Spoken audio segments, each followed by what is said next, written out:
La maîtresse de mon mari a mis un aphrodisiaque dans mon verre, mais je le lui ai fait boire à la place. Quelques instants plus tard, mon mari s'est figé sur place, regardant la scène devant lui. La maîtresse de mon mari a mis un aphrodisiaque dans mon verre, mais je le lui ai fait boire à la place. Un moment plus tard, mon mari a vu la scène devant lui et s'est figé sur place. Sur la table, drapé d'une nappe de soie blanche immaculée, se trouvait un unique cocktail d'un bleu éclatant. Sous la lumière du grand lustre en cristal de la salle de bal, il scintillait comme une pierre précieuse, dégageant une beauté magique. Mais à mes yeux, ce n'était pas une simple boisson. C'était un calice empoisonné, un arrêt de mort pour ma réputation. Parfaitement déguisé sous sa plus belle forme, je savais que ce liquide bleu hypnotisant contenait plus que de l'alcool, du sirop et une tranche de citron vert frais, il contenait un puissant aphrodisiaque, assez fort pour faire perdre la raison même à la femme la plus vertueuse et la faire sombrer dans une folie gouvernée par un instinct brut et humiliant. Et la personne qui avait méticuleusement préparé ce cadeau spécial se tenait juste en face de moi, souriant aussi doucement qu'un ange. Dans l'opulente salle de bal de cet hôtel 5 étoiles, où des centaines de personnes trinquaient pour célébrer le succès de notre entreprise, j'étais la seule à ressentir un frisson jusqu'à la moelle. La lumière cristalline qui se déversait de l'énorme lustre donnait à tout un air luxueux et éblouissant, mais elle rendait aussi tout cela terriblement hypocrite, en particulier le sourire sur les lèvres de l'homme sur scène, James Sterling, mon mari. Il prononçait un discours pour remercier nos partenaires commerciaux et nos employés. Puis il tourna son regard vers une femme en robe vert émeraude, sa voix remplie d'une affection non dissimulée. Et un merci spécial à la directrice de notre équipe marketing, Amber Reed, qui, malgré son jeune âge, déborde de talent et de passion. Une vague d'applaudissements éclata dans l'assistance. Amber se leva et inclina gracieusement la tête, ses yeux aguicheurs jetant un rapide coup d'œil dans ma direction. C'était un regard plein de l'arrogance d'un vainqueur. Je me contentais de maintenir un sourire sociable parfait et de soulever légèrement mon verre de vin de la table en guise de reconnaissance. Mais sous la table, mon autre main était si crispée que mes jointures étaient devenues blanches. Je ne connaissais que trop bien cette comédie. Depuis le jour où cette renarde avait mis les pieds dans notre entreprise il y a 6 mois, chaque événement d'entreprise était devenu une scène personnelle pour elle et mon mari. Ils jouaient leur drame passionné de bureau, me transformant, moi, l'épouse légitime qui avait bâti cette entreprise à partir de rien avec James, en une ombre effacée. Je savais tout. Je savais où se tenaient réellement leurs réunions tardives et que les voyages d'affaires soudains de mon mari étaient en fait de somptueuses vacances avec sa maîtresse, mais j'ai choisi le silence. Je comprenais qu'avec une vipère comme Amber, une dispute bruyante et désordonnée ne ferait que me ridiculiser et éloignerait encore plus mon mari. Il me fallait un coup fatal, une seule frappe qui pourrait l'abattre complètement. Et mon intuition me disait que ce soir était cette chance. Après le discours, Amber fut la première à s'approcher de ma table, son parfum coûteux agressant mes narines. Il était doux, mais écœurant d'artificialité. « Madame Sterling, dit-elle, sa voix aussi douce que le miel. Vous êtes absolument magnifique ce soir. Je craignais que vous ne veniez pas à cause de tous ces malentendus stupides. » Je pris une gorgée de vin et la regardai droit dans les yeux. « Pourquoi ne serais-je pas venu, dis-je calmement. C'est la fête de l'entreprise, et je suis toujours l'actionnaire majoritaire. Beaucoup de gens ne se demanderaient-ils pas si je ne me présentais pas? » Le sourire sur les lèvres d'Amber vacilla une fraction de seconde, mais elle retrouva rapidement son sang-froid. « Vous avez raison. Nous sommes pratiquement de la famille maintenant, nous devrions donc être plus proches. » Oh. J'ai demandé au barman de vous préparer un cocktail spécial. C'est sa propre recette secrète appelée lagon bleu. J'ai pensé que la couleur irait parfaitement avec votre robe ce soir. Veuillez l'accepter comme un cadeau en guise d'excuse. Alors qu'elle finissait de parler, elle fit signe à un serveur. Quelques secondes plus tard, un cocktail d'un bleu éclatant, superbement garni d'une tranche d'ananas et d'une cerise rouge, fut placé devant moi. C'était d'une beauté parfaite, mais à mes yeux, cela ressemblait à une coupe de poison habilement déguisée. Pourquoi un cocktail spécial? Pourquoi, juste pour moi? L'intuition d'une femme criait en moi que c'était un piège. Je jetai un coup d'œil à mon mari. Il parlait à un autre partenaire, mais je le surpris à me jeter un regard furtif, ainsi qu'au verre à cocktail. C'était un regard mêlé d'anticipation et d'une lueur de culpabilité. Tout devint clair.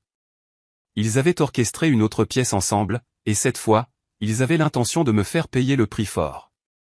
Mais ils avaient tort, car le metteur en scène de cette pièce, c'était moi. Je souris à Amber, un sourire si désarmant de chaleur qu'il me surprit même. Merci. C'est très attentionné de votre part. Je tendis la main pour prendre le verre à cocktail. À cet instant, je vis un éclair de triomphe indubitable dans ses yeux.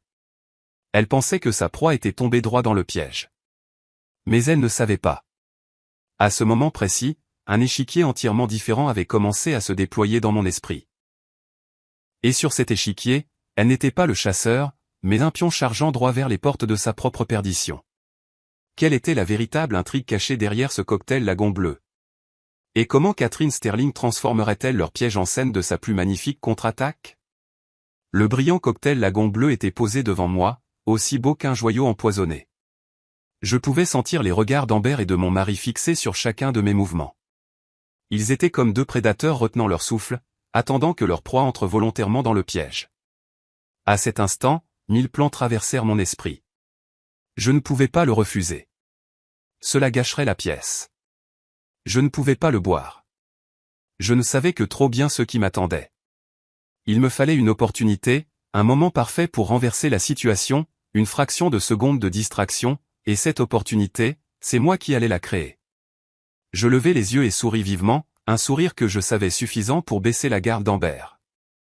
Vous êtes si prévenante, mais ça me gêne de boire ça toute seule. Que diriez-vous de ça? Demandons au barman d'en faire un autre, exactement le même. Nous pourrons trinquer ensemble comme des sœurs et dissiper tous nos malentendus une bonne fois pour toutes. Qu'en pensez-vous? La proposition était si raisonnable qu'Amber ne pouvait pas refuser. De plus, trinquer avec moi devant James ne ferait que consolider son image d'amante compréhensive et de future épouse généreuse. Elle rayonna immédiatement et hocha la tête. C'est une idée merveilleuse, Madame Sterling. Vous voyez, James, je vous avais dit que Kate était une personne magnanime. Elle appela rapidement un serveur. Quelques minutes plus tard, un deuxième lagon bleu, identique au premier, de sa couleur à sa garniture, fut placé juste à côté du mien. Maintenant, 2 cocktails bleus magiques se trouvaient sur la table. L'un contenait l'innocence, l'autre un piège humiliant. Amber prit joyeusement son verre, prête à trinquer, mais j'avais une longueur d'avance. Attendez un instant, dis-je d'une voix excitée. Un moment aussi significatif mérite une photo pour s'en souvenir. Pour notre sororité. Finissant ma phrase, je sortis mon téléphone et me levai, attirant Amber plus près. Juste ici, avec toute la salle de bal en arrière-plan, ce sera magnifique et enivrée par la vision de sa victoire, elle obtempéra avec plaisir. Nous nous tenions épaule contre épaule, les 2 verres à cocktail restant sur la table. Je levai mon téléphone pour cadrer la photo, et juste au moment où j'allais appuyer sur le déclencheur, je me donnai un subtil coup de coude sur le côté. La pochette en peau d'alligator coûteuse glissa de ma prise, tombant bruyamment sur le sol en marbre, son contenu au rouge à lèvres, poudrier, un jeu de Cléo s'éparpillant dans toutes les directions. Oh, mon Dieu, m'écriai-je doucement, un air de consternation sur le visage. Avec l'instinct de quelqu'un qui voulait toujours se faire remarquer, Amber se pencha immédiatement. Je vais le ramasser pour vous, Kate. Elle n'avait aucune idée qu'au moment où elle se penchait, elle s'était complètement retirée des projecteurs. C'étaient les 3 secondes en or que j'attendais. Avec le dos d'Amber bloquant toutes les lignes de vue, et mon mari momentanément distrait, ma main se déplaça comme un fantôme sur la table. Rapidement, silencieusement, sans un bruit, les positions des 2 verres furent échangées. Le cocktail empoisonné était maintenant à une nouvelle place, attendant un nouveau propriétaire, qui n'était pas moi. Voilà, Kate, dit Amber en se redressant et en me tendant la pochette à 2 mains, son visage un masque d'innocence.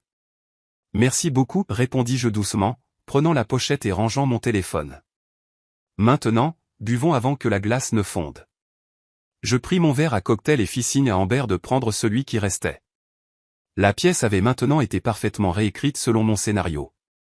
Je levai mon verre, la regardai droit dans les yeux, et dis d'une voix d'une sincérité glaçante, à l'harmonie de notre famille et à l'avenir. Santé, Amber, rayonna-t-elle en levant son verre et en le faisant teinter contre le mien. Un son clair et retentissant résonna. Elle n'avait aucune idée que le son de ses verres était le glas de sa propre chute. Sous mes yeux et ceux de mon mari traître, Amber but le cocktail d'une longue traite. Elle buvait avec confiance, avec triomphe, comme si elle avalait le doux nectar de la victoire elle-même. Elle imaginait que dans quelques minutes à peine, je me tordrais d'humiliation. Mais elle avait tort. La drogue qu'elle avait si soigneusement préparée coulait maintenant silencieusement dans ses propres veines. La star du drame qu'elle avait si minutieusement arrangé n'était plus moi. L'arme cruelle déguisée en beauté, le cocktail bleu, était maintenant en sécurité dans l'estomac d'Amber. Elle posa le verre vide sur la table avec un bruit sec et décidé, le geste confiant d'un chasseur qui croit que sa proie s'est complètement rendue. Ses lèvres rouges se courbèrent en un sourire à peine perceptible. Mais ayant étudié chacun de ses gestes et regards au cours des 6 derniers mois, je pouvais tout lire. Le mépris, la joie maligne, le plaisir d'un plan parfait se déroulant sans accroc. Moi aussi, je terminais lentement mon cocktail. Le goût pur de la menthe fraîche et du citron vert acidulé se répandit dans ma bouche, m'aidant à maintenir le sang-froid dont j'aurais besoin pour ce qui allait se passer. À partir de ce moment, je savais que même la plus petite erreur ne pouvait être tolérée. C'est un délicieux cocktail, dis-je, brisant le silence tendu entre nous trois. Merci encore pour ce cadeau spécial. Ma voix était si calme qu'elle m'étonna. Il n'y avait aucun tremblement, aucune peur, seulement une détermination glaciale. Amber se tourna, son sourire n'ayant plus besoin d'être dissimulé. Je suis contente que vous l'aimiez, Kate. Il y aura bien d'autres occasions pour nous, les sœurs, de savourer de délicieuses choses ensemble à l'avenir. Elle insista intentionnellement sur le mot « avenir », comme si elle faisait allusion à la position qu'elle s'apprêtait à occuper. Je hochai simplement la tête, pensant en moi-même, il n'y aura pas d'avenir pour toi, ma chérie. Du moins, pas celui que tu imagines. Nous sommes retournés à la table principale où une conversation polie battait son plein. Mon mari, James, m'a jeté un rapide coup d'œil avant de détourner précipitamment le regard. Dans ses yeux, j'ai vu un mélange confus de culpabilité, d'anxiété, mais surtout de lâcheté et de résignation. Il était un complice à part entière, permettant que l'honneur de sa femme de 20 ans soit mis en jeu dans le sale complot de sa jeune maîtresse. Il pensait que son silence le laverait de toute responsabilité. Mais il avait tort. Sur cet échiquier, son silence était l'aveu le plus puissant. Le monstre invisible était maintenant déchaîné, commençant son voyage à travers sa circulation sanguine. Elle me regarda, et dans ses yeux, le masque maintenant tombé, se lisait la pitié et le mépris d'un vainqueur regardant le vaincu. Elle croyait avoir gagné. L'appât avait été pris, la ligne était tendue, et le poisson était sur le billot. J'ai calmement posé mon verre de vin et j'ai rencontré son regard avec un léger hochement de tête. La pièce n'était pas encore terminée. Nous venions à peine de finir le premier acte, et en tant que metteur en scène, je pouvais garantir que les actes suivants seraient bien plus intéressants et bien plus dramatiques. Maintenant, tout ce que j'avais à faire était d'attendre. Patiemment, je suis resté assise, le dos droit, ma posture élégante, faisant doucement tourner le vin dans mon verre. Extérieurement, j'étais une parfaite statue de sang-froid. Mais à l'intérieur, mon cœur battait à un rythme calculé. J'observais James, je le voyais devenir de plus en plus agité par le comportement de plus en plus étrange d'Amber. Et à un moment donné, son regard croisa le mien. Ce n'était pas un regard ordinaire. Il n'y avait ni défi, ni lâcheté. C'était un regard fugace rempli de perplexité et d'un appel désespéré à l'aide, comme si, dans un état second, il avait soudain réalisé que j'étais son seul port de salut. Le regard ne dura qu'une seconde, mais ce fut comme une clé qui ouvrit une porte vers des souvenirs que j'avais longtemps essayé de sceller. Le temps a soudainement reculé, et la somptueuse salle de bal remplie d'hypocrites a disparu. Devant mes yeux ne se tenait pas un homme pathétique d'âge moyen, déconcerté par sa maîtresse, mais le jeune James d'il y a 25 ans, avec des yeux de feu et un sourire aussi chaud que le soleil d'automne. Les souvenirs affluèrent comme une vieille bobine de film, me ramenant dans un amphithéâtre universitaire. À l'époque, j'étais une étudiante en architecture silencieuse, enfouie dans les livres et les plans. Et James, il était la star de l'école de commerce. Vibrant et actif, toujours au centre de l'attention. Nous venions de mondes complètement différents, destinés à ne jamais nous croiser. Mais le destin nous a réunis sur un projet de start-up étudiante. C'est lui qui présentait les idées, et moi qui étais dans les coulisses, élaborant les stratégies détaillées. Lorsque nous avons commencé à travailler ensemble, j'ai été submergé par son énergie et sa passion, et il a été émerveillé par la pensée logique et la perspicacité d'une fille qui semblait si fragile. Notre amour n'a pas commencé par des mots romantiques. Il a commencé par de longues nuits passées ensemble autour d'un café amer, à débattre de plans d'affaires, à rêver d'un avenir où nous construirions quelque chose à nous. Il avait l'habitude de dire qu'il était le feu, et que j'étais le vent. Le vent qui aiderait le feu à brûler plus fort et à voler plus haut. À l'époque, je le croyais de tout mon cœur. Après l'obtention de notre diplôme, nous nous sommes mariés sans rien en notre nom. Nos plus grands atouts étaient notre amour et une ambition dévorante. Le premier bureau du futur Sterling Innovation était une pièce exiguë et humide, de moins de 15 mètres carrés. Ces jours étaient durs, mais ils étaient aussi les plus heureux.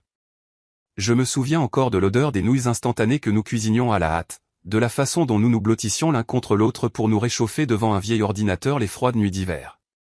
Je me souviens des larmes de joie de James lorsque nous avons décroché notre premier gros contrat, même si l'argent suffisait à peine à payer le loyer et à prendre un repas décent.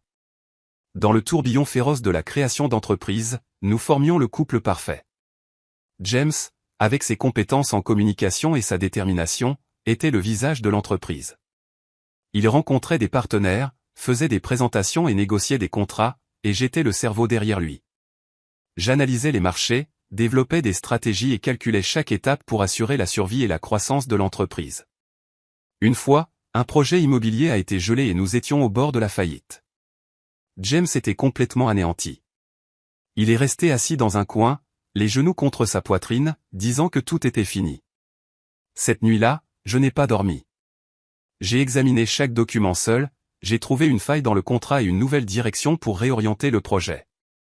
Le lendemain matin, j'ai placé une proposition épaisse et détaillée devant lui. Ce plan même a sauvé l'entreprise et nous a propulsés à un nouveau niveau. James m'a serré dans ses bras et a pleuré. Il a dit que sans moi, il n'était rien. Il a dit que j'étais sa tête et son cœur. J'ai tout sacrifié pour notre entreprise commune. J'ai vendu le seul héritage de ma mère, un collier, pour payer les salaires des premiers employés. J'ai renoncé à une bourse complète pour un programme de maîtrise à Londres pour traverser les moments les plus difficiles avec lui. J'ai tout fait sans le moindre regret car je croyais que la fondation que nous construisions n'était pas seulement une entreprise, mais une famille, un avenir solide. Mais c'est étrange comme les gens changent. Quand on est pauvre, on se chérit mutuellement. Mais quand l'argent et la célébrité arrivent, les cœurs s'égarent facilement. L'entreprise a grandi et nous avons déménagé dans une luxueuse tour de bureau. Le nom de James Sterling est devenu plus connu. Il s'est habitué aux louanges, à la position d'un PDG à succès. Il a commencé à croire que tout ce succès était uniquement dû à lui. Il a progressivement oublié mes nuits blanches, les stratégies qui ont sauvé l'entreprise, et même le collier de ma mère. Il a commencé à considérer mes sacrifices comme acquis, et j'étais en faute aussi. Une fois l'entreprise sur des bases stables, j'ai donné naissance à nos deux magnifiques enfants, un fils et une fille. Je croyais que je devais prendre du recul, consacrer plus de temps à notre famille. Je lui ai confié le plein contrôle, lui faisant implicitement confiance. J'ai volontairement quitté la salle de stratégie, m'éloignant des chiffres et des plans pour devenir une épouse au sens le plus vrai du terme. Je n'ai pas réalisé qu'en prenant du recul, j'ai créé un immense vide à côté de lui. Et ce fut l'occasion pour des gens comme Amber de s'y engouffrer, de combler ce vide avec une admiration hypocrite, des charmes séducteurs et des mots doux.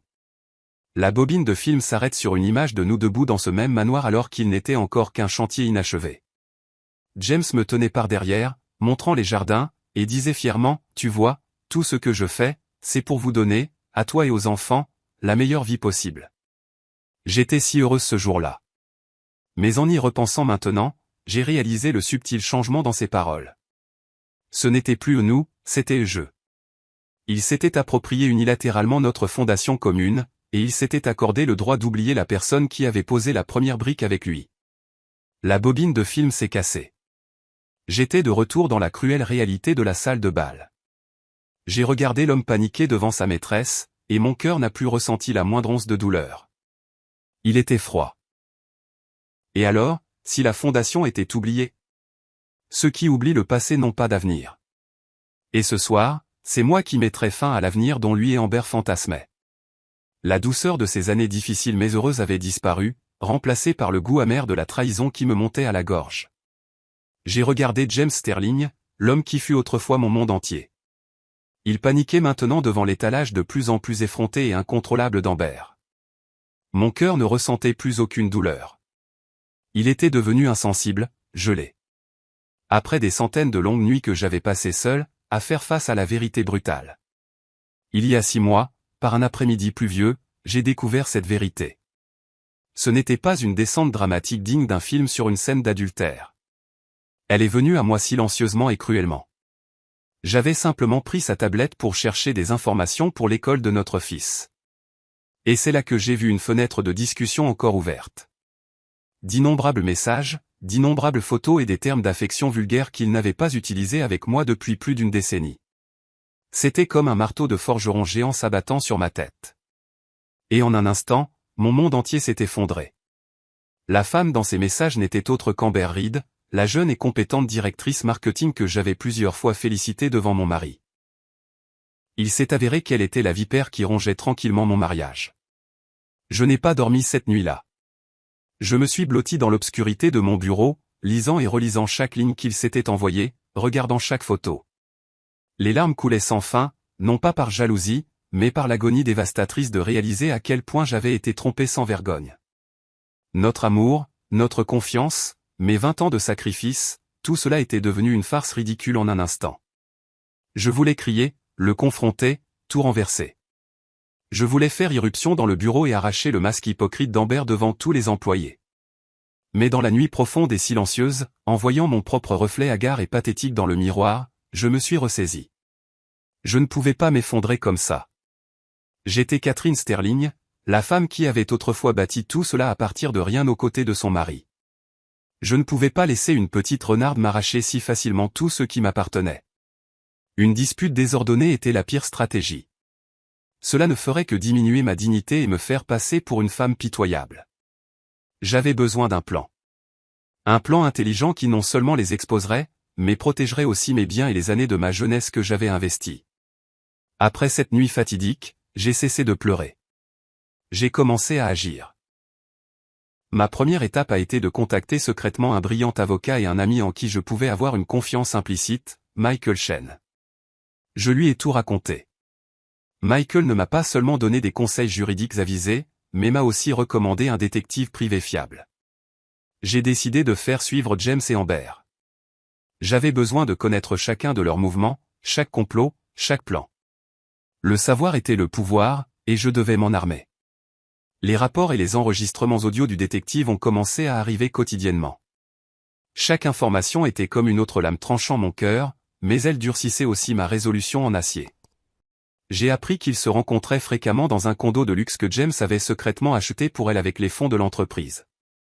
J'ai découvert qu'Amber ne voulait pas seulement être une maîtresse. Elle essayait discrètement de gagner la faveur de certains des plus petits actionnaires, visant à prendre le pouvoir au sein de la société. Son ambition était bien plus grande que je ne l'avais imaginé.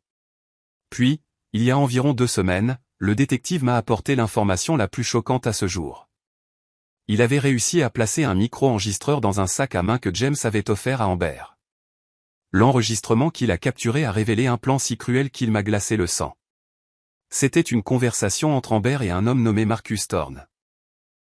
La voix aiguë d'Amber résonnait, chaque mot était d'une clarté cristalline sur l'enregistrement.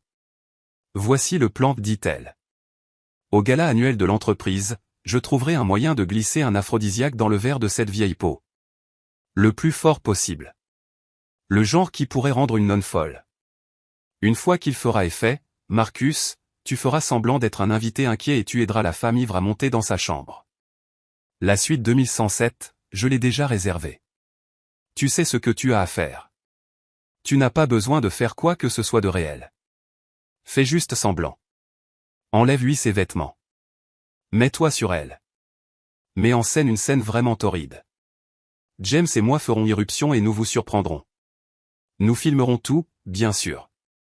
L'homme, Marcus, a demandé, est-ce que c'est vraiment une bonne idée, mademoiselle Reed? C'est la femme du PDG. Amber a ri. Un son glaçant et horrifiant. C'est exactement pour ça que nous devons le faire. Avec une preuve irréfutable d'adultère comme celle-ci, nous pouvons nous assurer qu'elle divorce sans un sou. Cette femme est tellement prétentieuse. Tout ce qui l'intéresse, c'est sa foutue réputation. Fais juste ce que je dis. Une fois que ce sera fait, 50 000 $ seront à toi. Après avoir écouté l'enregistrement, je suis restée assise, stupéfaite. Mon cœur avait l'impression de s'être arrêté. Je ne pouvais pas imaginer qu'une femme si jeune puisse nourrir un cœur aussi vicieux et un plan aussi cruel. Elle ne voulait pas seulement mon mari. Elle voulait détruire complètement ma réputation et me jeter à la rue sans rien. La rage bouillonnait en moi. Mais étrangement, derrière cette fureur, un calme glacial s'est installé en moi. Ils voulaient jouer un grand jeu, alors j'allais jouer le jeu. Mais je ne jouerais pas selon leurs règles. Je réécrirais les règles du jeu moi-même. Et ainsi, tout s'est mis en marche. Je savais tout sur le cocktail. Je savais pour la suite 2107. Et je savais pour l'homme étrange qui allait bientôt apparaître. Amber pensait qu'elle tendait le piège parfait. Elle n'avait aucune idée qu'elle n'était qu'une marionnette dansant dans une pièce que je mettais en scène. Elle faisait un pas joyeux après l'autre dans le piège même qu'elle avait si soigneusement préparé pour moi. Et tout ce que j'avais à faire, c'était de m'asseoir ici, de savourer mon vin, et d'attendre que le rideau se lève sur le moment où tous les mensonges et la méchanceté des traîtres seraient exposés.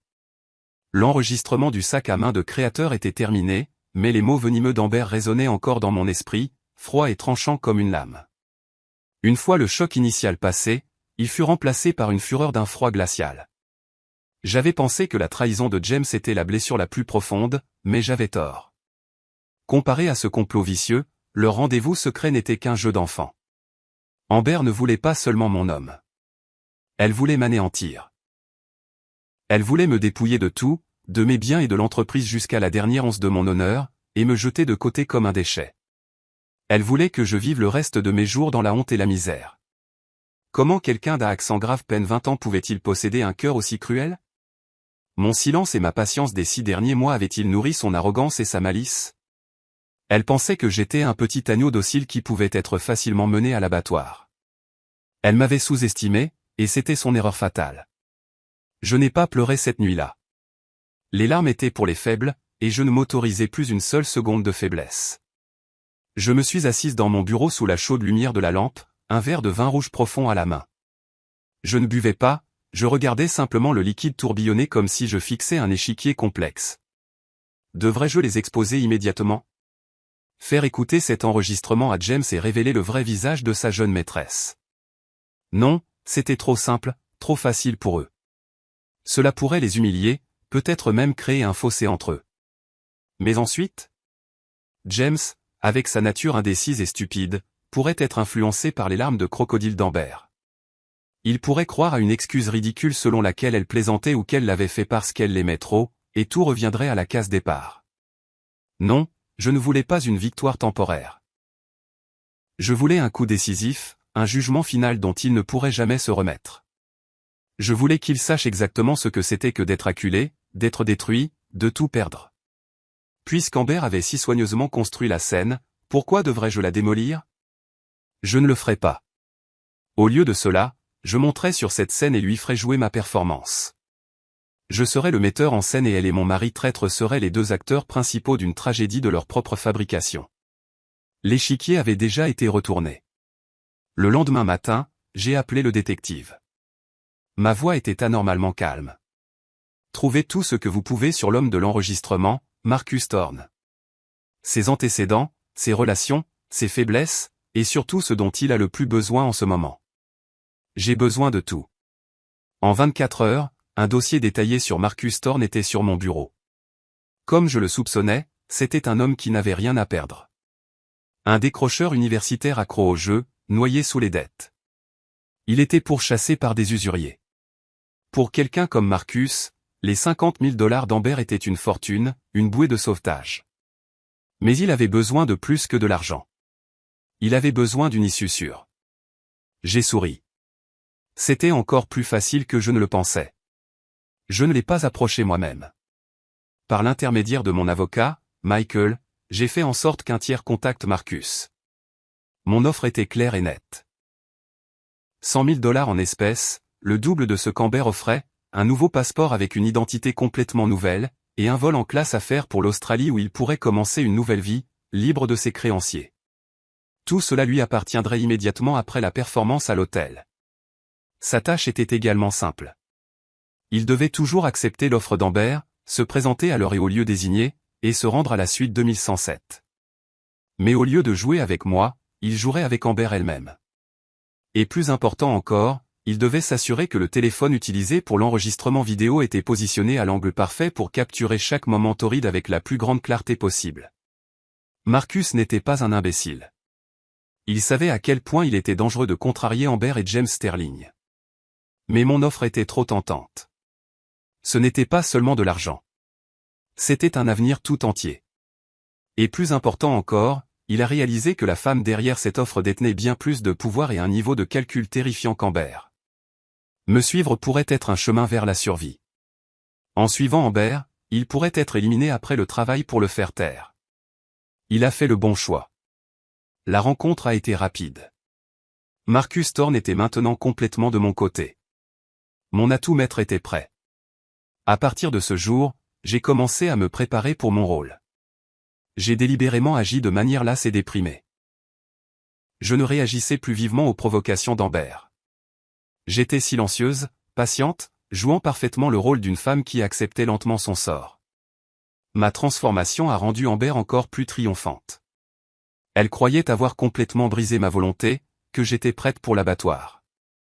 Et enfin, la nuit du gala annuel d'appréciation des clients est arrivée. Ce soir, je me suis tenu devant le miroir et j'ai regardé la femme dans le reflet. C'était toujours Catherine Sterling, mais la tristesse d'il y a 6 mois avait disparu de ses yeux.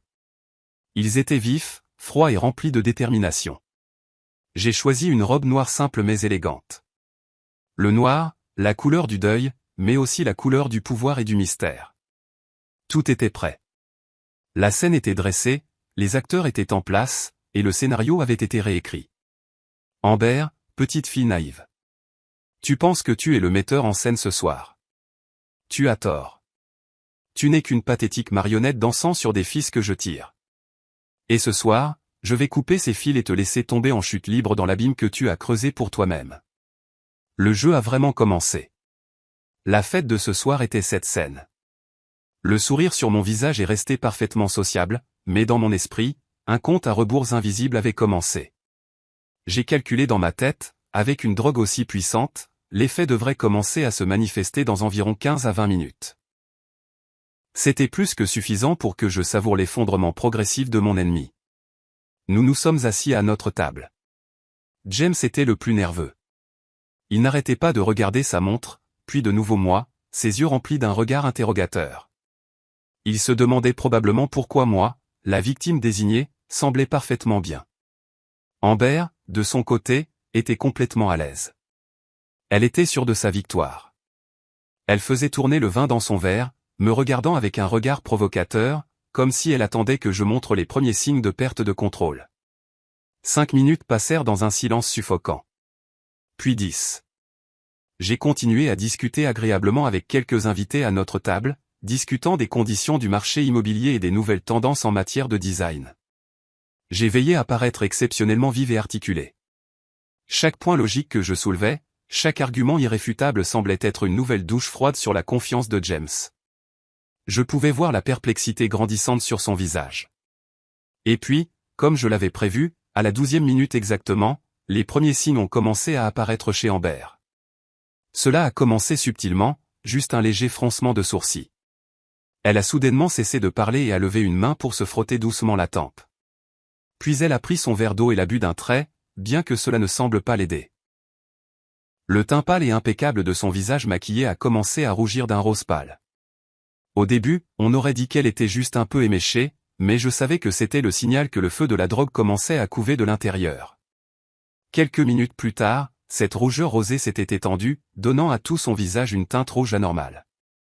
Elle ne s'est pas arrêtée à son visage. Elle a descendu son cou blanc et la peau exposée de son décolleté. On aurait dit quelqu'un qui venait de sortir d'un sauna chaud. Elle a commencé à s'agiter, ses mains fines, qui reposaient sagement sur ses genoux, ont commencé à faire des mouvements involontaires. Elle a levé la main, ses doigts délicats traçant son propre décolleté, puis a tiré légèrement sur le col de sa robe comme pour avoir plus d'air. Sa respiration a également commencé à changer.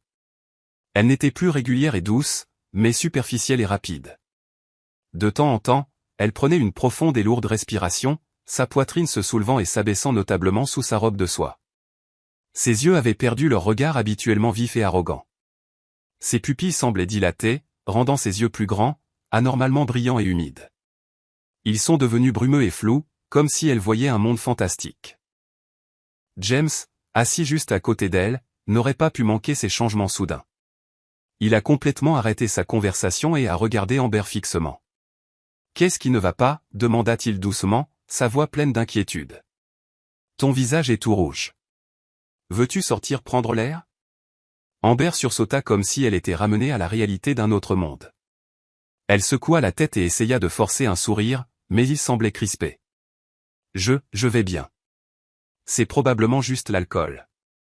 Les boissons doivent être fortes ce soir. » Elle l'a dit, mais son regard n'était pas sur James.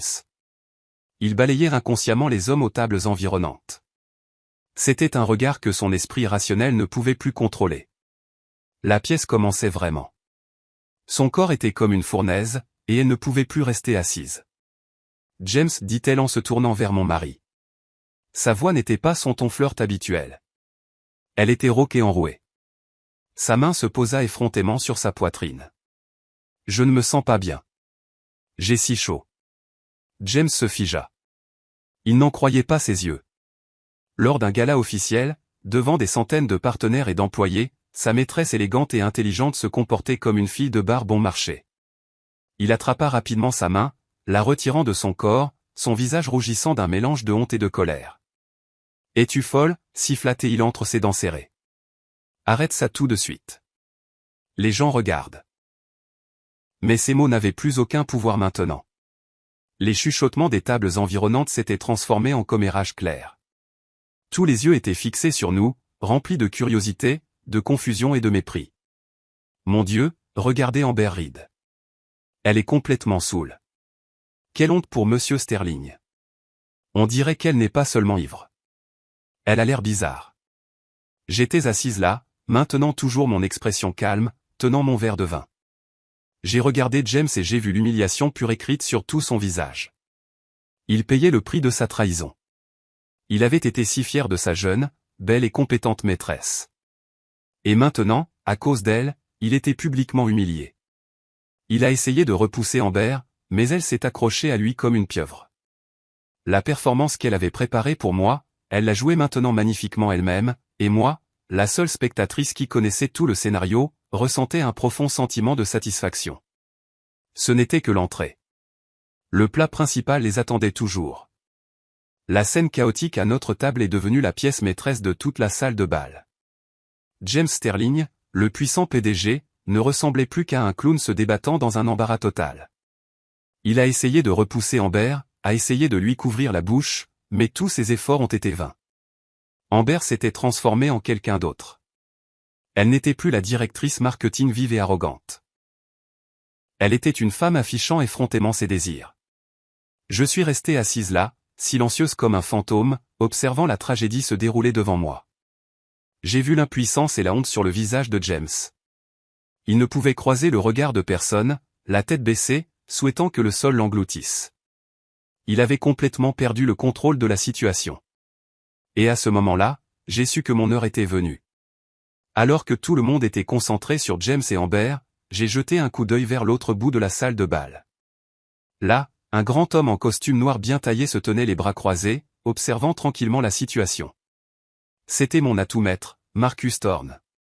Nos regards se sont croisés pendant une brève seconde. J'ai fait un léger signe de tête. Il a compris mon signal et a commencé à bouger. Au même moment, Amber, dans son état second, semblait avoir trouvé son sauveur. Son regard flou a balayé la foule et s'est posé sur Marcus. Cela faisait partie de son plan initial.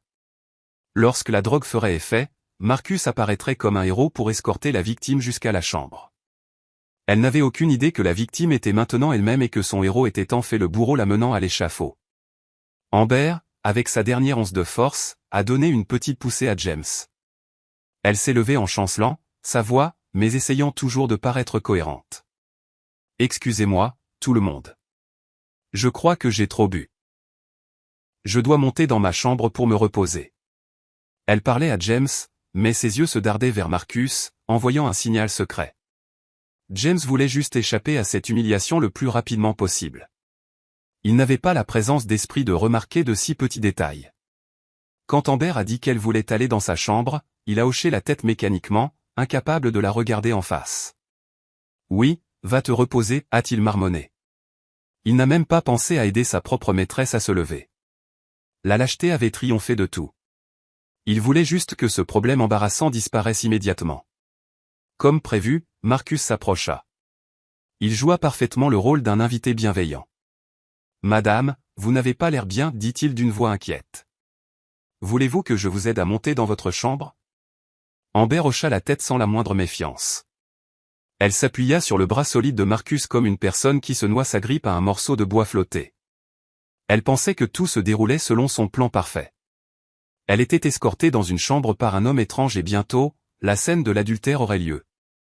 Elle ignorait complètement que ce chemin de la salle de bal à l'ascenseur n'était pas la route vers la victoire mais la descente aux enfers. Ils traversèrent la salle de bal. C'était un spectacle vraiment ironique. La maîtresse du PDG, ivre et débraillée, aidée par un parfait inconnu tandis que son mari traître restait figé à la table, le visage cendré. Toute la scène a été capturée par des centaines d'yeux et des dizaines de smartphones enregistrant secrètement. La réputation d'Amber et de James était en train d'être complètement détruite ici même, à la fête dont ils avaient été si fiers.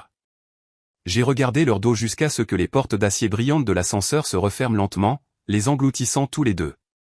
Je savais que la scène principale de la suite 2107 était déjà préparée, lumière, caméra et tous les accessoires nécessaires.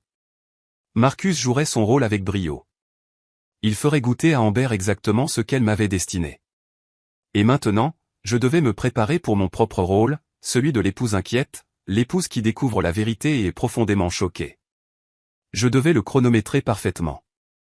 Monter trop tôt et je gâcherais la pièce. Monter trop tard et je manquerais la meilleure partie. Je pris une gorgée de vin. Son goût amer m'aida à aiguiser ma concentration. J'ai regardé James. Il était toujours assis là comme une statue, regardant dans le vide avec des yeux vides. Il essayait probablement de comprendre ce qui venait de se passer, mais il n'aurait pas beaucoup de temps pour ça car dans quelques instants, j'allais lui infliger un choc 100 fois plus grand. Parfait. Maintenant, c'est l'heure de ma performance. Je ne donnerai pas à James une chance de s'échapper. Puisqu'il a coécrit cette pièce avec Amber, il doit être un spectateur et assister à sa misérable chute jusqu'à la toute fin. J'ai pris une profonde inspiration, me préparant à livrer la première réplique qui mènerait mon mari traître tout droit aux portes de l'enfer. Alors que les portes de l'ascenseur se refermaient, laissant derrière elle la sortie déshonorante d'Amber et le visage froid de Marcus, un silence gêné et embarrassé s'abattit sur la salle de bal. Les chuchotements reprirent, devenant maintenant plus forts et plus ouverts.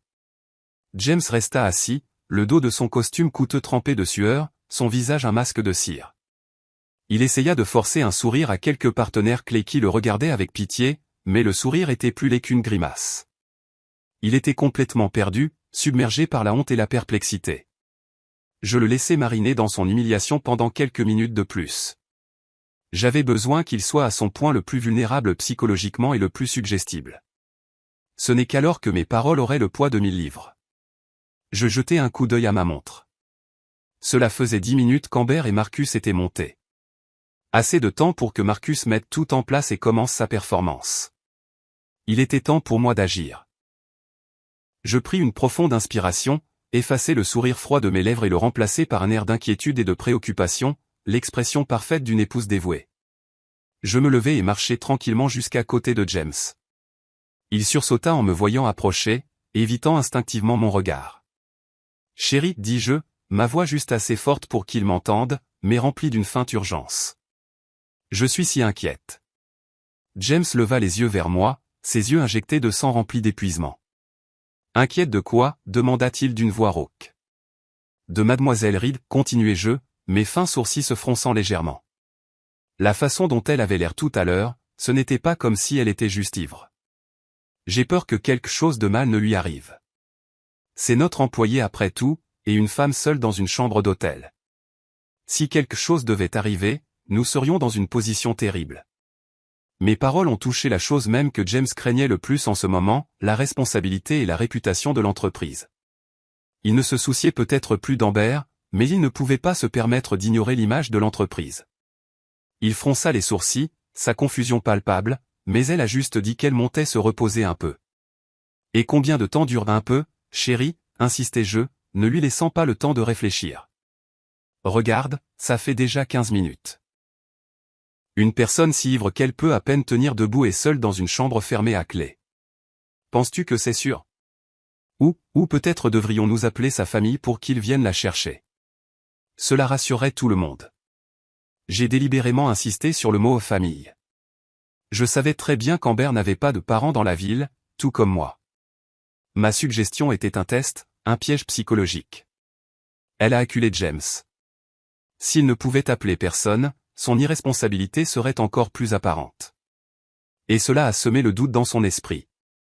Pourquoi Amber est-elle montée dans la chambre avec un homme étrange et non avec lui, son amant? Comme je m'y attendais, James parut déconcerté. Il balbutia. Sa famille. Je n'ai pas leur numéro. Tu ne l'as pas, feignis-je la surprise. Je pensais que vous étiez très proches. Eh bien, c'est encore plus dangereux alors. Une jeune femme ivre dans une chambre avec un homme qu'elle ne connaît pas, as-tu pensé aux conséquences? Mes paroles étaient comme une aiguille piquant directement la lâcheté et l'égoïsme de James. Il commença à ressentir une peur réelle, non pas pour Amber, mais pour lui-même. Si quelque chose se passait dans la suite 2107, lui, en tant que PDG et dernière personne à avoir eu une interaction intime avec Amber à la fête, serait le premier à être impliqué. Que insinues-tu, gronda James, son inquiétude se transformant en irritation. Cet homme n'était qu'un invité bienveillant. Bienveillant, me moquai-je, un sourire plein de sarcasme. Un homme bienveillant qui escorte volontiers une inconnue à peine vêtue et incohérente dans sa chambre. Soit tu es incroyablement naïf, James, soit tu choisis délibérément de ne pas comprendre.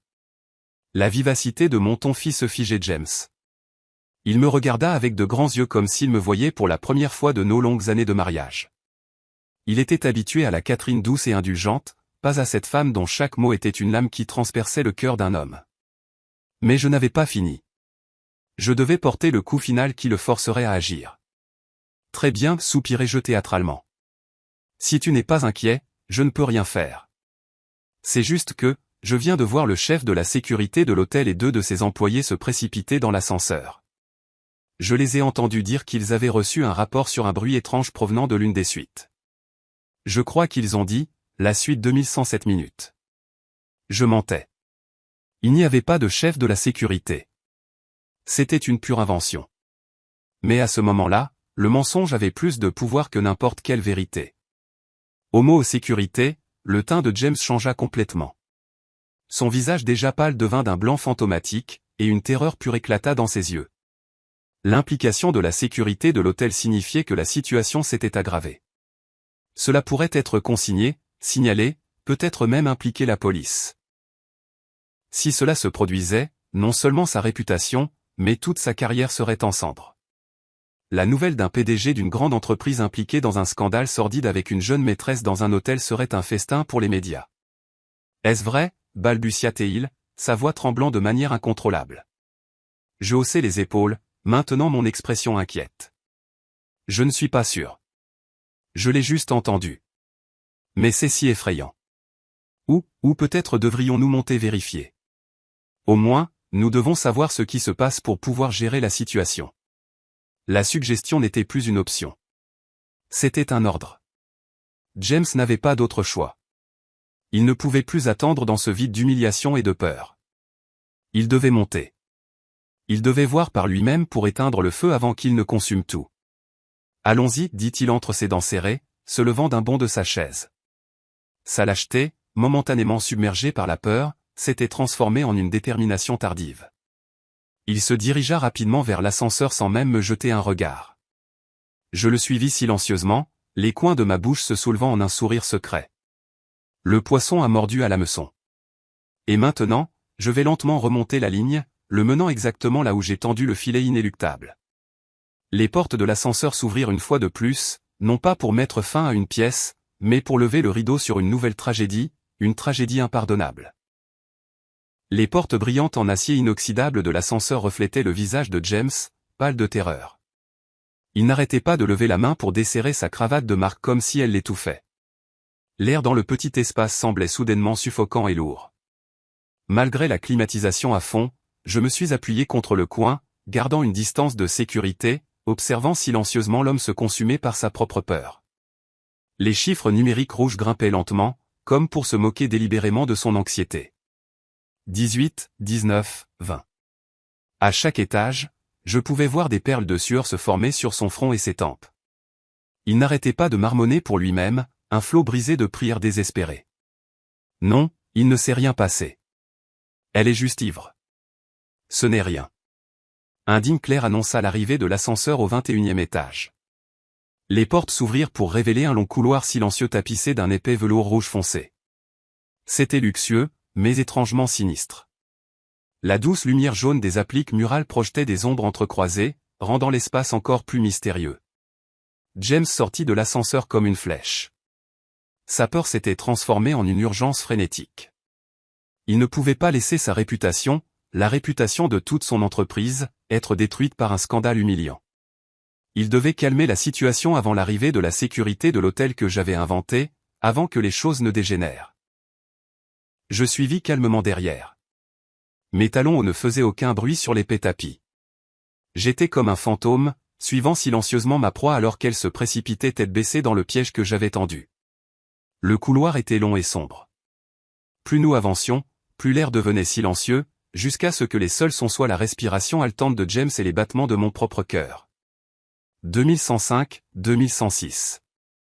Les numéros en laiton polis sur les portes en bois sombre défilaient.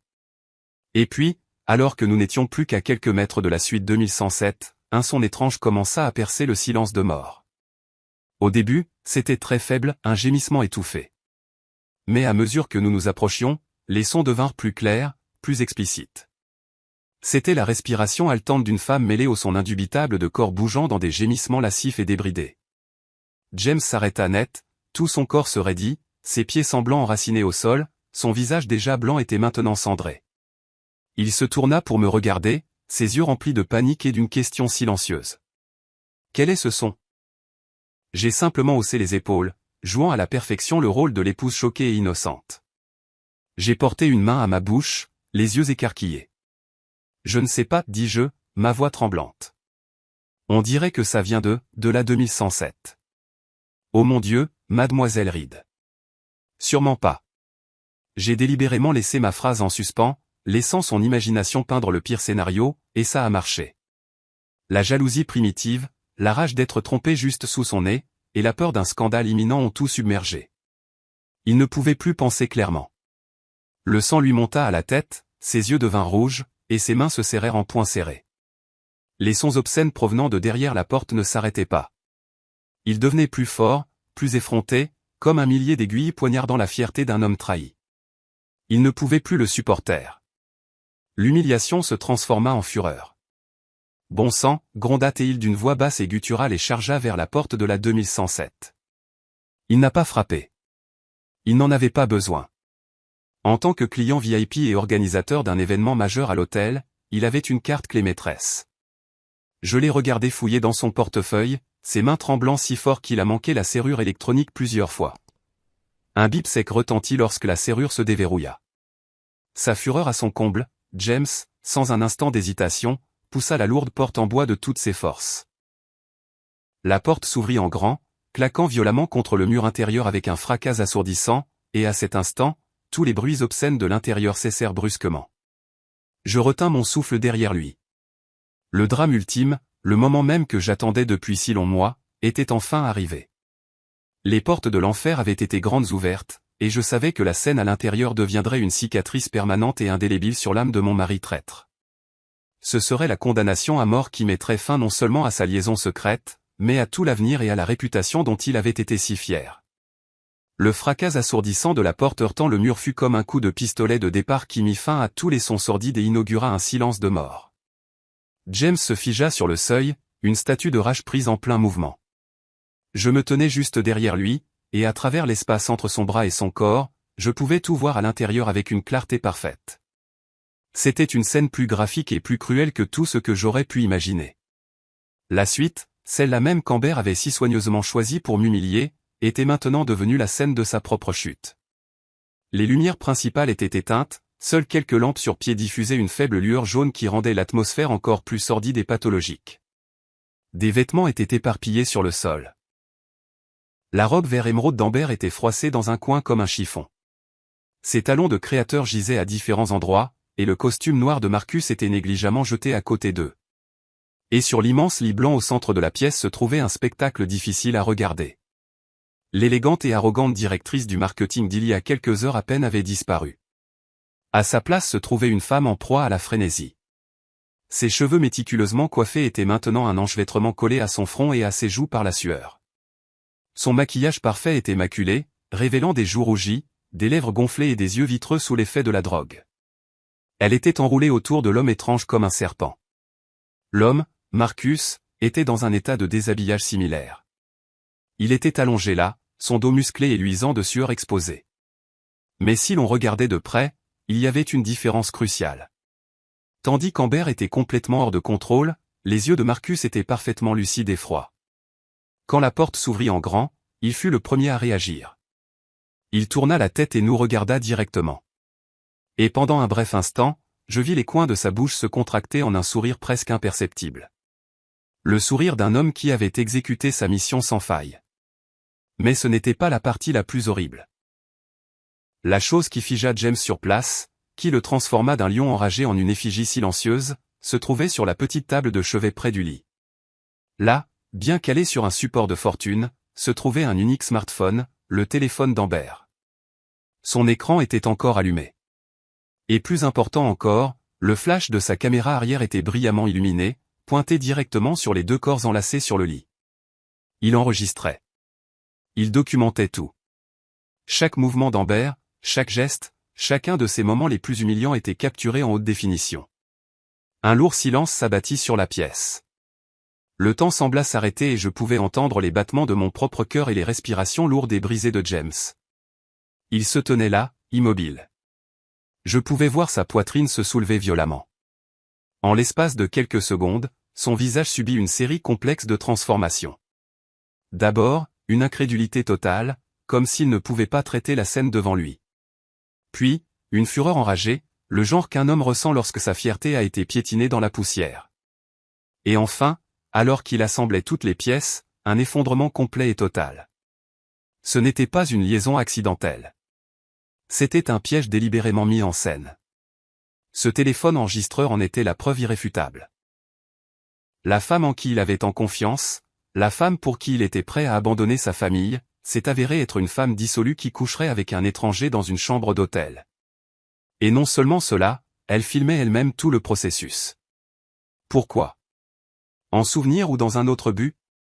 L'esprit de James devait être en plein chaos. Il était peut-être stupide et entiché, mais il n'était pas un idiot complet. Il a commencé à relier les points. Le cocktail spécial juste pour moi. Le comportement étrange d'Amber après l'avoir bu accidentellement. La suggestion d'aller se reposer, l'étranger aimable qui est apparu de nulle part. Et maintenant, la suite 2107, le téléphone enregistreur et la scène devant lui. Tout devint soudainement terrifiant de clarté. La pièce qu'Amber avait préparée pour moi était réelle. Seule l'actrice principale avait été changée.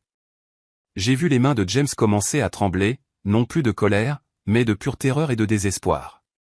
Il avait été joué, ridiculisé, un pion dans un sale complot par la femme qu'il aimait le plus. Cet effondrement était 1000 fois plus douloureux que le simple fait d'être trompé. C'était l'effondrement de la confiance, l'effondrement de son ego, l'effondrement de tous les fantasmes qu'il avait construits. Sur le lit, Marcus sembla avoir décidé que la performance était terminée. Il repoussa doucement Amber. Toujours dans un état second, elle essaya de s'accrocher à lui à nouveau avec un gémissement déçu. Marcus fronça légèrement les sourcils, et avec un peu plus de force, la poussa complètement sur le côté. Il s'assit, ne montrant aucun signe de panique ou de peur. Il tendit calmement la main, prit le téléphone, arrêta l'enregistrement et le glissa dans sa poche. Puis il se tourna vers James, qui était toujours figé près de la porte, et dit une seule phrase qui mit fin officiellement à tout. « Monsieur Sterling, je pense que la performance que mademoiselle Reed a demandé peut s'arrêter ici, n'est-ce pas ?» Les mots de Marcus furent prononcés doucement, mais ils eurent la force d'une bombe explosant dans la pièce silencieuse.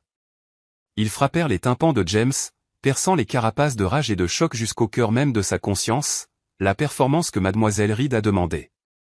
Chaque mot était comme un éclat de verre brisé, découpant son esprit, reconstituant une vérité horrifiante, une vérité encore plus terrible que la trahison. James était figé. Il se tenait sur le seuil entre la vérité et les mensonges.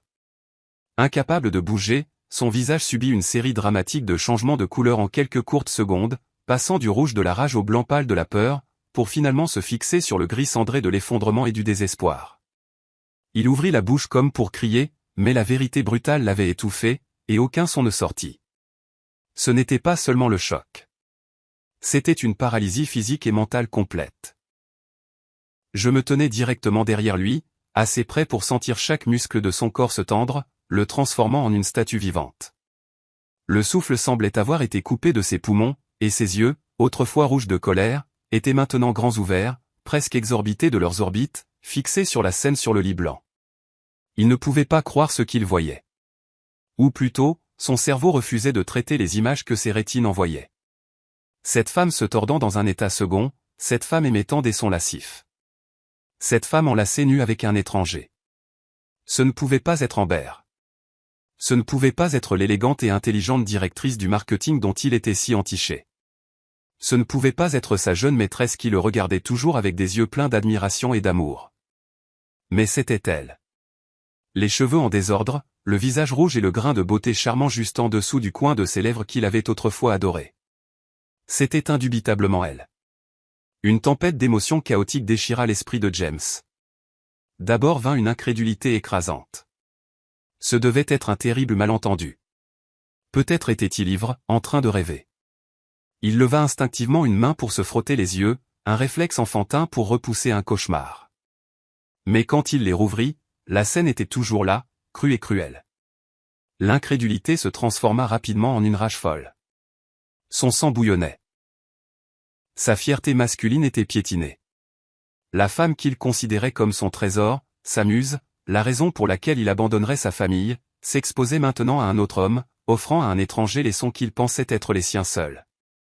Cette trahison était 10 000 fois plus douloureuse que celle que j'avais vécue, car au moins, j'avais gardé ma dignité. Mais lui, il était maintenant un clown cocu, un imbécile. J'ai vu les mains de James se serrer en poing, ses jointures devenant blanches, les veines bleues sur ses tempes et son cou pulsant. Il voulait charger, crier, traîner cet homme hors du lit et le battre à mort. Il voulait attraper Amber par les cheveux, la tirer vers le haut et exiger une explication. Mais il ne le pouvait pas, car juste après la rage vint une réalisation plus froide et plus anesthésiante, la vérité de sa propre stupidité. Pourquoi Amber était-elle ici avec un autre homme? Pourquoi y avait-il un téléphone bien calé, flash allumé, pointé directement sur le lit? Quel genre de trompeur fait ça? Sauf si ce n'était pas de la tricherie. Sauf si c'était un coup monté. Les pièces éparses commencèrent à se connecter automatiquement dans son esprit, formant une image terrifiante de perfection. Le cocktail spécial juste pour moi, le comportement étrange d'Amber, la suggestion d'aller se reposer, l'étranger aimable, et maintenant la suite 2107, le téléphone enregistreur, la scène. Tout cela faisait partie d'un seul plan. Un plan dans lequel la victime était censée être moi. Amber et cet homme n'étaient que des acteurs et lui, James, était le public désigné censé faire irruption sur la scène. Mais pourquoi? Pourquoi les rôles étaient-ils inversés? Pourquoi était-ce Amber sur le lit? Et puis, comme un robot mourant, James tourna la tête mécaniquement. Lentement, il me regarda. Pour la première fois cette nuit-là, il me vit vraiment. Ses yeux ne contenaient plus de culpabilité ou de lâcheté, seulement une terreur pure, le genre de choc que l'on ressent en réalisant qu'on a catastrophiquement mal jugé son adversaire. Il vit le calme glacial dans mes yeux. Il vit l'ombre d'un sourire narquois jouer sur mes lèvres. Il comprit tout. Je savais. J'avais tout su depuis le début. Je n'étais pas la victime. J'étais celle qui tirait les ficelles de toute cette pièce. Les cocktails échangés, mon apparition à cette porte, tout cela faisait partie de mon calcul. Le visage de James passa du pâle au blanc puis au cendré. Il ne ressentait plus de rage envers Amber. Il ne ressentait plus d'humiliation. Il ne ressentait qu'une peur primaire, la peur d'une femme avec qui il avait vécu pendant 20 ans, mais qu'il n'avait jamais vraiment comprise. Il avait réveillé une lionne endormie, et maintenant il faisait face à sa colère. Il chancela, le monde autour de lui semblant vaciller et s'effondrer. Il posa une main sur le cadre de la porte pour se stabiliser. Il voulait dire quelque chose, demander, m'accuser, mais aucun mot ne sortait car il savait que quoi qu'il dise, il était déjà trop tard. Il avait perdu sur un échiquier où il ne savait même pas qu'il était un pion. La femme en qui il avait confiance l'avait trahi de façon spectaculaire. Et la femme qu'il avait si cruellement trahi tenait maintenant sa vie entre ses mains, décidant de tout son destin. Il était fini, mort face à la vérité la plus brutale et la plus misérable. James s'appuya contre le cadre de la porte, son corps lourd comme si toute vie en avait été drainée. Il ne criait plus, ne se mettait plus en colère. Il n'était qu'une coquille vide, fixant de ses yeux creux la scène sordide sur le lit, où sa jeune amante gémissait encore dans un état second. Son silence était plus terrifiant que n'importe quelle malédiction. C'était le silence de celui qui a accepté une défaite totale, qui a été frappé par une vérité misérable et n'a plus la force de résister. Je savais que le moment parfait était venu. Je m'approchai tranquillement et me tins directement derrière lui, si près que je pouvais sentir les tremblements qui parcouraient son corps. Je ne regardais pas le lit. Ma cible n'était pas Amber. Elle était un pion du début à la fin. La personne que je voulais vraiment écraser, la personne à qui je voulais faire goûter toute l'étendue de cette douleur, était l'homme qui se tenait devant moi. Je me penchai près de son oreille et murmurai. Ma voix ne contenait plus aucun tremblement. Elle était aussi froide que la glace, vive et d'un calme glaçant, à un volume que lui seul pouvait entendre, comme le murmure d'un démon. La pièce qu'elle a préparée pour moi, elle est tellement plus réaliste quand elle la joue elle-même, tu ne trouves pas? Tout le corps de James sursauta comme s'il avait été électrocuté. Il tourna brusquement la tête pour me regarder, ses yeux n'étant plus vides. Ils étaient remplis d'horreur. Il comprenait complètement. Il n'y avait plus aucun doute. Je ne lui donnai pas la chance de parler. Je continuai, ma voix toujours aussi froide que la mort. Alors, James, cette scène est-elle assez impressionnante pour toi?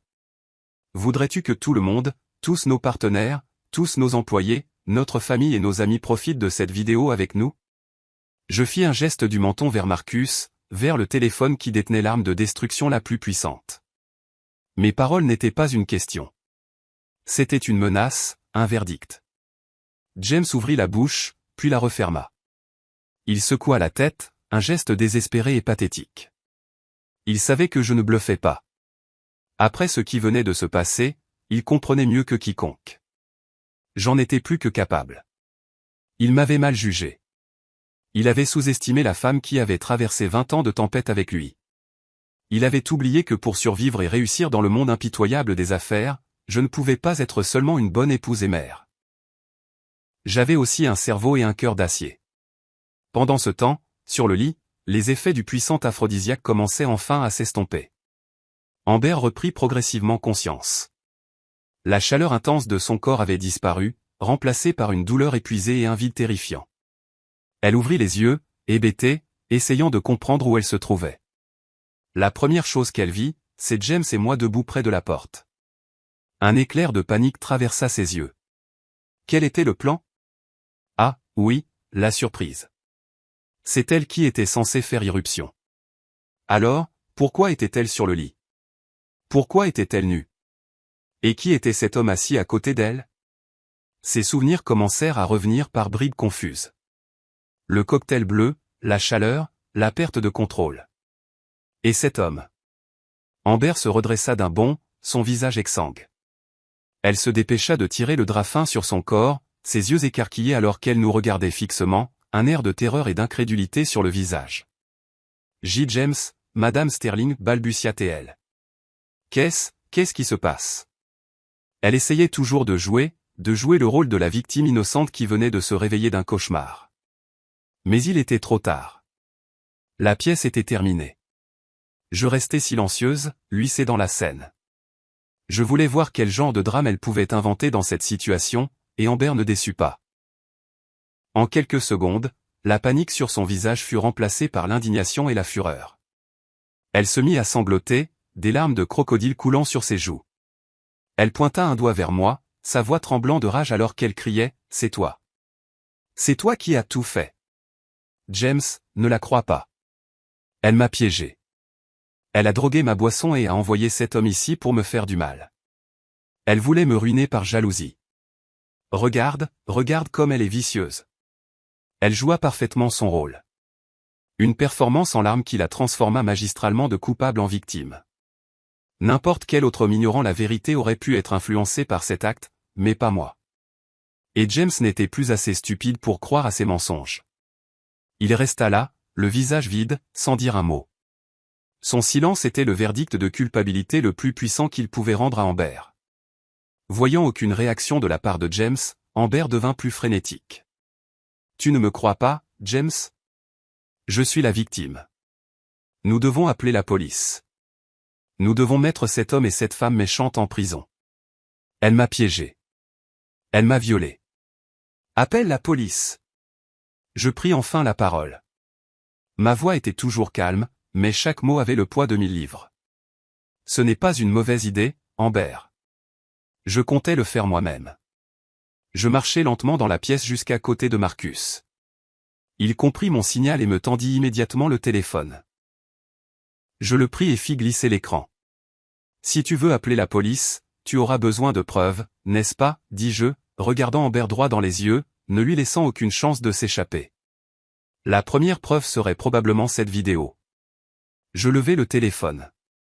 Sur l'écran se trouvait l'enregistrement d'une clarté cristalline de toute sa rencontre torride avec Marcus, du début à la fin. Le visage d'Amber devint d'un blanc mortel. Elle balbutia. « Tu, ne te précipite pas. » Je la coupai. Cette vidéo seule ne suffira peut-être pas à prouver qui a piégé qui. Mais heureusement pour moi, j'ai une autre chose. Sans un mot de plus, j'appuyai sur relecture. Et une fois de plus, l'enregistrement audio de la conversation entre Amber et Marcus emplit la pièce, plus clair et plus puissant cette fois. Voici le plan. Glisser un aphrodisiaque dans le verre de cette vieille peau. Filmer le tout. S'assurer qu'elle divorce sans un sou. Lorsque l'enregistrement se termina, la pièce fut plongée dans un silence absolu, rompu seulement par les halètements saccadés d'Amber. Elle était assise sur le lit de sa honte, la bouche bée, les yeux écarquillés, tout son corps figé. Tous ses mots, tout son jeu d'actrice, toutes ses accusations étaient rendues vains face à cette preuve irréfutable. Elle avait creusé sa propre tombe, et elle avait sauté dedans. Je la regardais, l'effondrement complet dans les yeux de quelqu'un qui avait été si arrogant. Je ne ressentis aucune pitié, seulement un plaisir froid et satisfaisant. « Alors, demandai-je, ma voix toujours calme.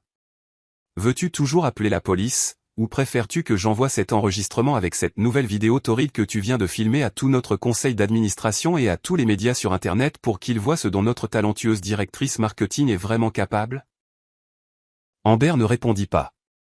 Elle ne pouvait que secouer la tête de désespoir, les larmes et la morve se mélangeant sur son visage. Un spectacle vraiment pathétique. Le jeu était bel et bien terminé. Et j'étais la victoire absolue. La luxueuse suite tomba dans un silence suffocant. Le seul son était les sanglots misérables d'Amber, résonnant creux et sans signification dans les décombres. Elle se blottit sur le lit, le drap fin ne parvenant pas à couvrir la honte qui l'enveloppait. L'enregistrement audio avait été sa condamnation à mort, fermant toutes les portes, toutes les issues de secours. Elle était complètement acculée, sans plus aucune force pour se battre. James se tenait toujours immobile dans le coin, le dos pressé contre le mur froid. Il ne regardait plus Amber, et n'avait pas non plus le courage de me regarder. Ses yeux étaient vides, fixant le sol en marbre poli, comme s'il cherchait un trou pour s'y cacher et échapper à cette réalité brutale. Il avait tout perdu, la confiance, l'amour, la fierté, et bientôt sa carrière et sa fortune. J'ai regardé les deux personnages pathétiques devant moi, et mon cœur n'a rien ressenti. Ni triomphe, ni pitié, juste un calme glacial. Il était temps de mettre fin à cette pièce et de reprendre ce qui m'appartenait de droit. Je me dirigeai lentement vers le bureau dans le coin de la pièce. De mon sac à main de créateur, je sortis un dossier soigneusement organisé. Je m'approchai de James, qui se tenait toujours là comme un homme en transe. Je posai le dossier sur la petite table juste à côté de lui.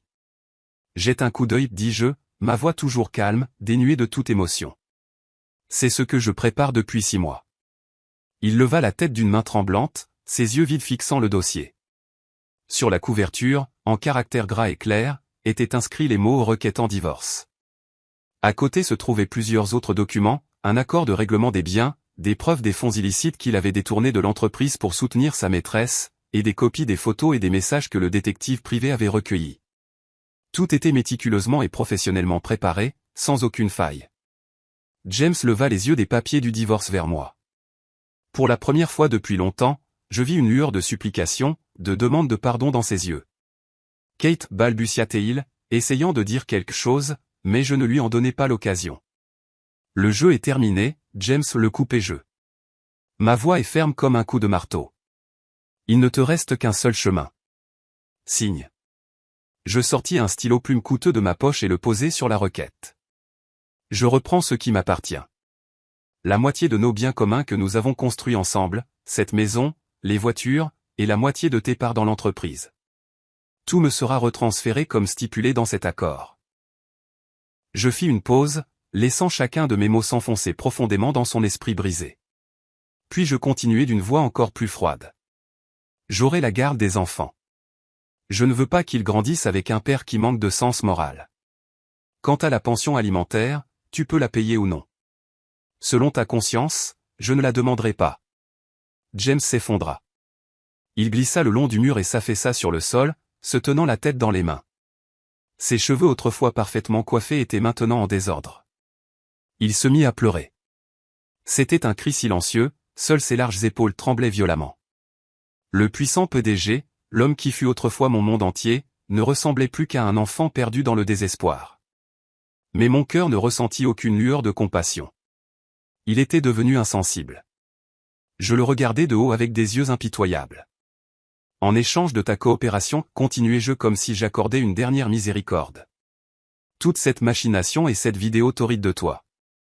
Je jetai un coup d'œil à Marcus, qui se tenait toujours silencieusement dans l'ombre. Ne verront jamais le jour. Je protégerai ce qu'il reste de ta réputation. C'est la dernière gentillesse que j'offrirai à l'homme qui fut autrefois mon mari. Je me penchai légèrement, approchant mon visage du sien. Ma voix était un murmure, mais elle était assez vive pour lui transpercer le cœur. Je te donne ta liberté. La liberté d'être avec la femme que tu désirais tant. Tu étais prêt à tout piétiner. Tu peux aller la rejoindre maintenant. Mes paroles étaient à la fois une grâce et l'insulte suprême. Je ne l'emprisonnais pas, mais je lui prenais tout. Sa richesse, son statut, sa famille et sa fierté. Je le laissais partir avec rien d'autre que la vérité révélée sur sa maîtresse et un avenir sombre. James leva son visage strié de larmes. Il me regarda, son regard contenant tout le regret et le désespoir du monde. Il savait que c'était la seule solution. Il n'avait pas d'autre choix. S'il se battait contre moi maintenant, il perdrait littéralement tout. Il se releva péniblement en s'aidant de la table. Il chancela et prit le stylo. Sa main tremblait si fort qu'il ne put le saisir correctement et le stylo tomba sur le sol. Il se pencha pour le ramasser et réussit finalement à placer la pointe sur la requête en divorce. Sa signature, autrefois si lisse et confiante, était maintenant tremblante et tordue comme le parchemin d'un mourant. Il signa son nom, mettant fin officiellement à nos 20 ans de mariage. Après avoir signé, il laissa tomber le stylo mollement. Il ne dit pas un mot de plus. Il se tourna simplement en silence et sortit de la pièce. Le dos voûté, on aurait dit qu'il avait vieilli de 10 ans en une seule nuit. Il ne jeta même pas un dernier regard à Amber. Pour lui maintenant, elle n'était plus une amante passionnée, mais l'incarnation de sa propre bêtise, la source de toute sa tragédie. Le jeu était terminé. Après le départ de James, seul Marcus, Amber et moi restâmes dans la pièce. Elle était toujours assise là, pleurant pathétiquement, mais ses larmes ne pouvaient plus émouvoir personne. Comme promis, Marcus s'approcha et posa le téléphone d'Amber sur la table. « Madame Sterling, c'est fait. » J'acquiesçai et sortis une épaisse enveloppe de mon sac à main. « Voici le reste de votre paiement. Merci pour votre coopération. » Marcus la prit sans compter, me fit un signe de tête respectueux et disparut aussi discrètement qu'il était apparu. Maintenant, nous n'étions plus que deux. Amber me regarda, ses yeux gonflaient un mélange de haine et de supplication. « Madame Sterling, s'il vous plaît, pardonnez-moi. » Je la regardai froidement. « Pardonner ? Penses-tu avoir le droit de prononcer ce mot ? Je ne veux pas me salir les mains, mais sache ceci. À partir de demain, tu recevras ta lettre de licenciement de l'entreprise. Et si jamais je te vois rôder près de ma famille à nouveau, ne me blâme pas si cette vidéo est accidentellement retrouvée et envoyée à tes parents dans ta petite ville natale. » C'était le coup de grâce. Amber s'effondra complètement. Elle savait que sa carrière était finie, son avenir détruit, et qu'il ne lui restait plus rien. Je ne dis rien de plus. Je me tournai et sortis calmement de la suite 2107, laissant derrière moi les cendres de la trahison et d'une sale conspiration. J'avais non seulement protégé mes biens, mais j'avais aussi retrouvé ma dignité de la manière la plus magnifique possible. La lourde porte en bois de la suite 2107 s'est refermée derrière moi, non pas avec un claquement de colère, mais avec un clic doux et décisif. Pour moi, c'était le son de la libération. C'était comme si la dernière serrure avait été tournée, me libérant de la prison invisible dans laquelle je m'étais enfermé au cours des 6 derniers mois. Une prison de mensonges, de douleurs, de répression et de calculs fastidieux. Maintenant, tout était fini. Je me tenais seul dans le long couloir silencieux, prenant une profonde inspiration de l'air frais et climatisé. Il ne me semblait plus suffocant. Il semblait vide et étrangement léger. Je ne suis pas retourné à la salle de bal, où des yeux curieux et des chuchotements attendaient sûrement encore. Cet endroit ne m'appartenait plus. Ma pièce était terminée. J'ai tranquillement pris l'ascenseur jusqu'au parking et je suis rentré chez moi, dans la maison qui était maintenant vraiment la mienne. Cette nuit-là, pour la première fois en 6 mois, j'ai dormi profondément, sans rêve. Quand les premiers rayons du soleil du nouveau jour ont traversé la fenêtre, illuminant ma spacieuse chambre à coucher, je ne me sentais plus seul. Je me sentais en paix. Un nouveau chapitre de ma vie, un chapitre libéré de l'ombre de la trahison, avait vraiment commencé. Par la suite, la vie pour mes enfants et moi s'est déroulée avec une douceur surprenante, contrairement aux inquiétudes habituelles. Il n'y avait ni tristesse ni manque. Au lieu de cela, il y avait la paix et l'abondance. L'énorme fortune, dont la moitié m'appartenait de droit après le règlement, était plus que suffisante pour que nous vivions tous les trois confortablement et dans l'aisance pour le reste de nos vies. Mais la vraie paix que je ressentais ne venait pas des chiffres sur mon compte en banque. Elle venait de notre espace de vie. Avec la tromperie et les conflits silencieux disparus de notre maison, elle semblait soudainement plus grande, plus agréable. L'air n'était plus lourd de mensonges et de regards détournés. Au lieu de cela, chaque matin, je me réveillais au son des rires clairs de mes enfants, de leurs débats sur les films et de leurs bavardages sur l'école. Le dîner n'était plus une obligation pesante, mais un moment chaleureux où nous pouvions confortablement partager toutes nos joies et nos peines sans barrière. Mes 2 enfants étaient assez grands pour comprendre. Bien qu'initialement le cœur brisé par le divorce de leurs parents, ils étaient intelligents et sensibles. Ils avaient tranquillement observé la douleur et la patience de leur mère pendant longtemps. Alors, quand ils m'ont vu, au lieu de m'effondrer en larmes, me relever forte et décisive pour reprendre ce qui m'appartenait, leur douleur s'est transformée en respect. Ils ne me voyaient plus comme une mère pitoyable, mais comme une héroïne, un exemple de force. Dans les premiers jours après le divorce, ils sont devenus mes plus fervents partisans et compagnons. Grâce à eux, j'ai réalisé qu'une famille heureuse n'a pas nécessairement besoin d'une mère et d'un père sous le même toit. Une famille heureuse est un endroit où il y a du respect, du partage et un amour inconditionnel sincère. Quant à James, il a tenu sa promesse. Toutes les procédures de transfert de biens et d'actions ont été effectuées rapidement et discrètement.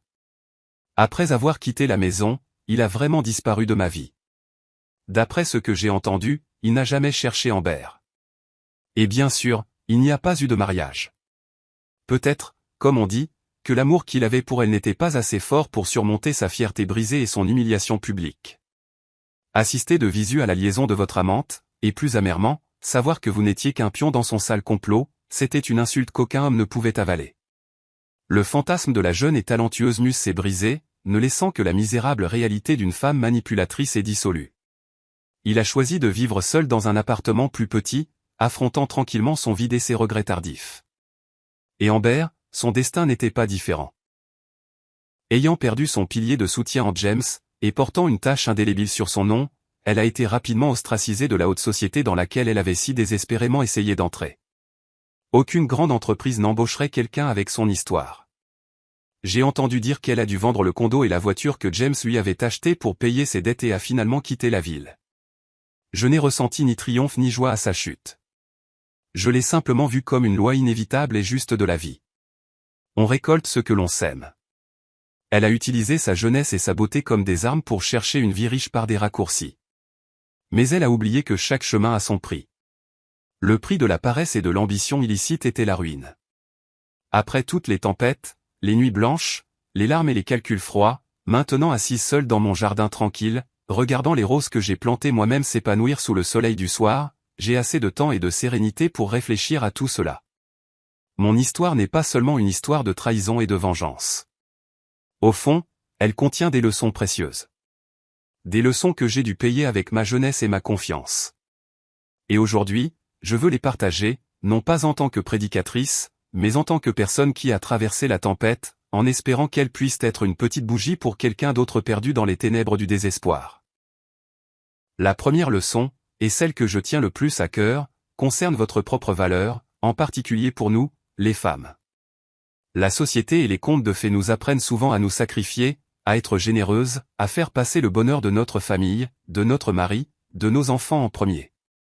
Ce n'est pas faux. Mais le sacrifice ne doit jamais signifier se perdre soi-même.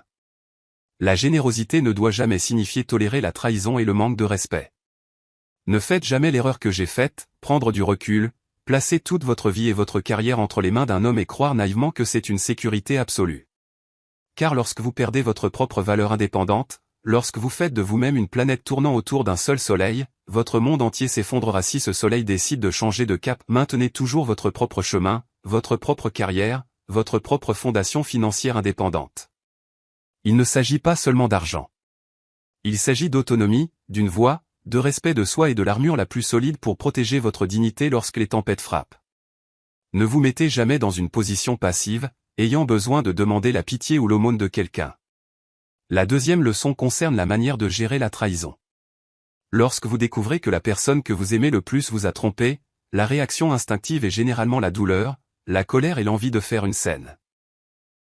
Nous voulons crier, confronter, faire savoir au monde entier leur perfidie et notre misère. Mais arrêtez-vous et demandez-vous, que gagnons-nous à cela?